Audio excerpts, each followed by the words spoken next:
हृदय से अयोध्या का स्मरण करती है, अयोध्या को नमन करती है। और आपको धन्य है कि अयोध्या जनपद की इस पावन धरा पर जन्म लेने का और यहाँ सेवा करने का सौभाग्य आप सबको प्राप्त हो रहा है। आज जब मिल्कीपुर में हम लोग आए, मैं आपसे एक बात पूछना चाहता हूं कि बहनों और भाइयों, मिल्कीपुर या अयोध्या के आप सभी वासी इस बात को एक बार आत्ममंथन करिए। 2014 के पहले का अयोध्या, 2014 के बाद का अयोध्या या 2017 के पहले का अयोध्या और 2017 के बाद का अयोध्या, क्या जमीन आसमान का अंतर नहीं दिखाई दे रहा है? बहनों भाइयों, मैं परसों यहां से राज्य सरकार के एक हेलीकॉप्टर से एक कार्यक्रम में जा रहा था। जैसा जनसैलाब इस चुनावी सभा में यहां दिखाई दे रहा है, ऐसा ही जनसैलाब मुझे अयोध्या धाम में हर रोज दिखाई दे रहा था, रोज दिखाई दे रहा था।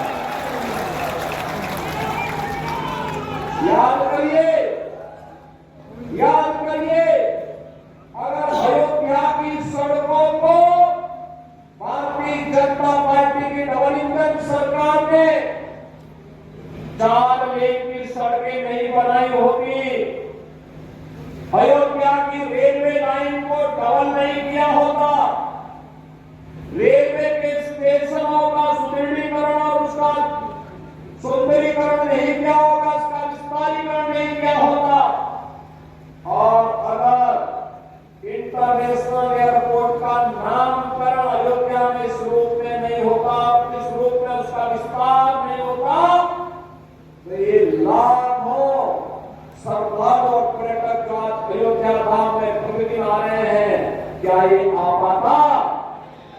क्या ये आ पाता? व्यवसाय तो अयोध्या का बढ़ रहा है, विकास अयोध्या का हो रहा है, प्रयास हमारे जनप्रतिनिधियों का था, पैसा केंद्र और राज्य सरकार का था, लेकिन पीड़ा समाजवादी पार्टी को हो रही थी। आप याद करिए, जब भी हमने अयोध्या के विकास की किसी कार्य योजना को आगे बढ़ाया, समाजवादी पार्टी ने विरोध किया। हम सड़कों को चौड़ाकरण कर रहे थे, 1700 करोड़ रुपए से की राशि केवल हमने मुआवजे में वितरित की अयोध्या में, लेकिन तब भी समाजवादी पार्टी नाजायज तरीके से विरोध कर रही थी। जब हम एयरपोर्ट का निर्माण कर रहे थे, इंटरनेशनल एयरपोर्ट, तब भी समाजवादी पार्टी विरोध कर रही थी। जब राम मंदिर का शिलान्यास हो रहा था, तब भी समाजवादी पार्टी विरोध कर रही थी। जब राम मंदिर में 500 वर्षों के बाद रामलला विराजमान हुए, तब भी समाजवादी पार्टी ने विरोध किया।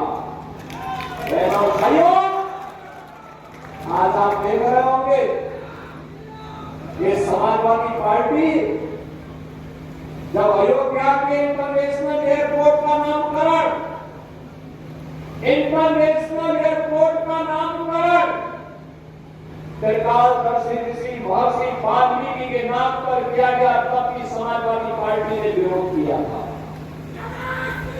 याद करिए, जब हम लोगों ने अयोध्या में आने वाले श्रद्धालुओं की सुविधा के लिए बड़े बड़े रेल बसेरों के निर्माण के का नामकरण निषाद राज के नाम पर किया था, निषाद राज गोवा के नाम पर किया था, तब भी समाजवादी पार्टी ने इसका विरोध किया था। और बहनों और भाइयों, जब भी हमने मांग पर वहां पर कोई नाम करवा के भोजनालय क्या किया, तब भी समाजवादी पार्टी को पीड़ा हो रही थी। ये समाजवादी पार्टी की पीड़ा को आप समझ सकते हैं। आप देख रहे होंगे, समाजवादी पार्टी के अध्यक्ष की पिछले 2 महीनों के ट्वीट को आप देखिए, इन्होंने जितने भी इस दौरान वक्तव्य दिए हैं, इस सभी के सबसे बड़े आध्यात्मिक और सांस्कृतिक आयोजन महाकुंभ प्रयागराज का विरोध करते हुए इनके ट्वीट सारे के सारे आए हैं। दुनिया मारी है। अब तक 24 करोड़ श्रद्धालुओं ने प्रयागराज के मां गंगा, मां यमुना और मां सरस्वती की त्रिवेणी के संगम में आस्था की पवित्र डुबकी लगाई है। दुनिया विमुख है।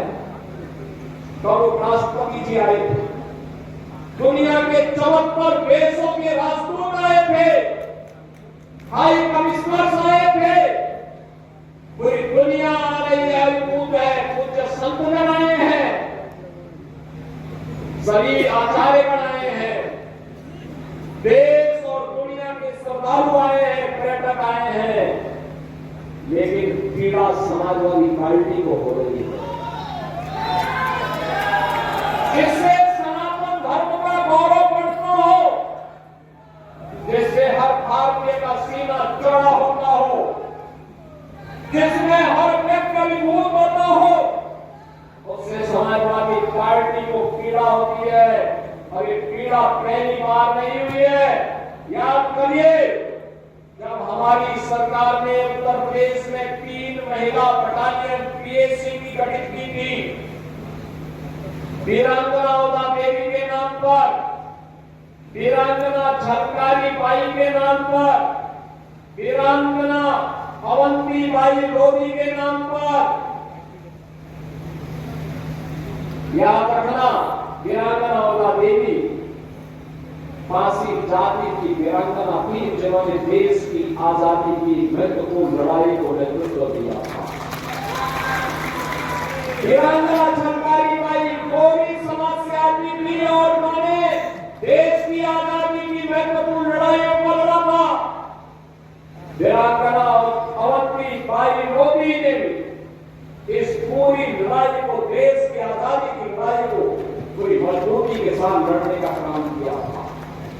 और इन तीनों वीरांगनाओं के प्रति नमन करते हुए जब हमारी सरकार ने 3 महिला बटालियन गठित की थी, समाजवादी पार्टी ने तब भी विरोध किया था। बहनों और भाइयों, याद करिए, ये वही समाजवादी पार्टी है जो बहराइच में महाराज सुहेल देव के विजय स्मारक का विरोध करती है। ये कहती है गाजी का वहां होना चाहिए।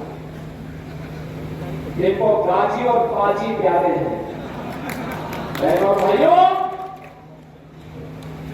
देखो, इसी बिल्कीपुर का मोइन खान प्यारा है।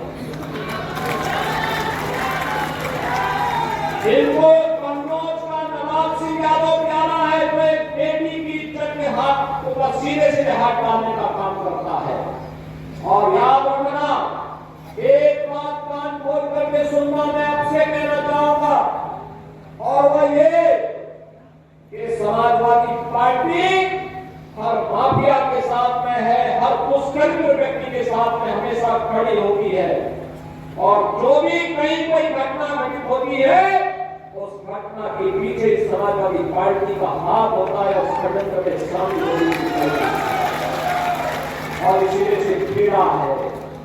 कैसे भारत का गौरव बढ़ रहा है, कैसे सनातन धर्म का गौरव बढ़ रहा है, कैसे इनका महिमा मंडन हो रहा है। महर्षि वाल्मीकि के नाम पे क्यों हो गया, इनको पीड़ा है। रविदास जी के नाम पर सदगुरु रविदास जी महाराज के नाम पर हो गया, तो इनको तब भी समाजवादी पार्टी को पीड़ा होती है। वीरांगना उदा देवी, वीरांगना झलकारी बाई, जिन्होंने कन्नौज के मेडिकल कॉलेज का नामकरण जो बाबा साहब डॉक्टर भीमराव अम्बेडकर के नाम से और नाम हटाने का काम करने का बात किया। हमारी सामाजिक न्याय के पुरोधाम और महापुरुषों का विरोधी है।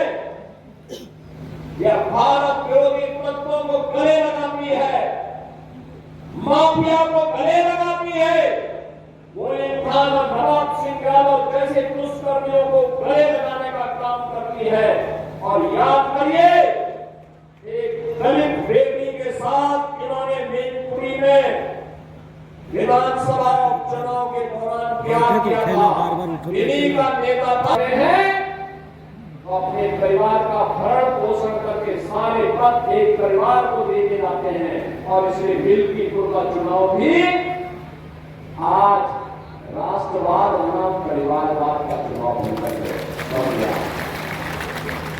एक तरफ भारतीय जनता पार्टी और एनडीए का प्रत्याशी के रूप में श्री चंद्रबाबू पासवान राष्ट्रवादी कार्यकर्ताओं के साथ उनके नेतृत्व में प्रत्याशी बनकर के आपके बीच में है, और दूसरी तरफ समाजवादी पार्टी का परिवारवाद का नमूना, जिनका नाम भूमाफिया के नाम पर भी आता है, जिसका नाम हर प्रकार की अनैतिक और अराजक गतिविधियों में आता है, यह भी इस चुनावी मैदान में आपके सामने है। और इसीलिए मैं आपसे कहने के आया हूं, ये कितना भी गिड़गड़ा है आपके सामने, कितना भी बोले, याद रखना इसकी असलियत को हमेशा सामने आएगी। याद रखना सबको सुधर सकता है, व्यक्ति की प्रवृत्ति नहीं सुधरती, नहीं सुधरती। एक पुरानी कहावत है कि कुत्ते की पूंछ कभी सीधी नहीं होती। सुधरेंगे नहीं, सुधरेंगे नहीं, क्योंकि इनका पैसा अपराध करना है, गुंडागर्दी करना है, बेटी और व्यापारी की सुरक्षा में सेंध लगाना है। इनका वो नारा ही किस प्रकार का नारा इनका चलता था। बहनों और भाइयों, ये किसी से नहीं छुपा हुआ है। समाजवादियों का नारा है खाली वोट हमारा, ये तो करते थे। समाजवादियों का नारा है खाली वोट हमारा है। और इसीलिए 2017 में जब हमारी सरकार आई तो हमने एंटी भूमाफिया टास्क फोर्स बनाया था, और एंटी भूमाफिया टास्क फोर्स ने इन गुंडों से 64,000 एकड़ लैंड कब्जे से खाली करवाई है। इनकी गोंगलाट बराबर है। ये परेशान है कि डबल इंजन सरकार अगर किसी तरीके से कार्य करेगी तो फिर इनकी गुंडागर्दी, इनकी रोजी रोजगार का जो जरिया था ये सब बंद हो जाएगा, धंधा चौपट हो जाएगा। और धंधा चौपट हुआ नहीं कि पार्टी की चौपट हुई नहीं, और अपने उस चौपट होने के भय से आज ये लोग घड़ियाली आंसू बहाने का काम करेंगे। आपके पास आएंगे, तमाम प्रकार की दलील देंगे, तमाम प्रकार से आपको रहना देंगे, लेकिन इनके बैक में कहीं भी बहकावे में आने की किसी को आवश्यकता नहीं। ये वही लोग हैं जिन्होंने उत्तर प्रदेश के नौजवानों के सामने पहचान का संकट खड़ा किया था। ये वही लोग हैं जिन्होंने बेटी और व्यापारी की सुरक्षा के सामने संकट खड़ा किया था। इन्होंने, ये वही लोग हैं जिन्होंने उत्तर प्रदेश के विकास को बाधित किया था। ये वही समाजवादी हैं जो अयोध्या में राम भक्तों पर गोली चला करके मां सरयू को लौटहान करने का कार्य करते हैं। इसलिए बहनों और भाइयों, इन पर विश्वास करने की आवश्यकता नहीं। मैं तो आज आपसे कहने के लिए आया हूं, आपके सामने ज्यादा दूर नहीं करना है। हम काशी और लखनऊ या गोरखपुर के विकास की बात नहीं कर रहे हैं। आज विकास का मॉडल अगर किसी को देखना है, हमारी अयोध्या धाम में आ जाए, अयोध्या में आकर